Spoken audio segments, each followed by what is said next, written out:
Welcome to the Rim Break Rodeo. We hope this video helps. You start right now by confirming your iPhone model and iOS version so you know which battery firmware applies. Back up the device to iCloud or Finder. Once done, make sure the backup completes.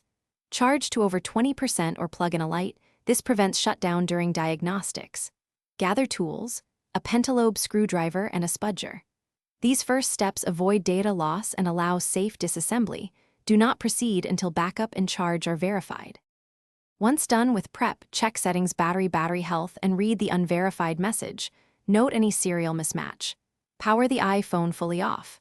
Remove the display gently, work slowly to avoid tearing flex cables, and disconnect the battery connector.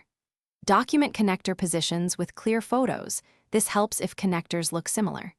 Install a genuine or correctly matched replacement battery, seat it fully, reconnect the battery and display. Then torque screws to original positions before reassembly, so the device recognizes the new component.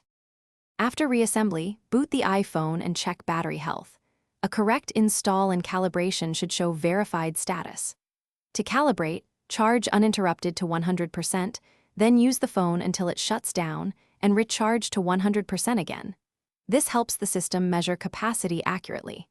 If the unverified label persists, power down and recheck connectors and seating.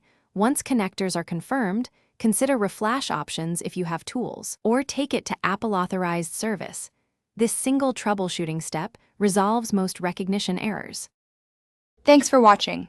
Consider subscribing if we helped you.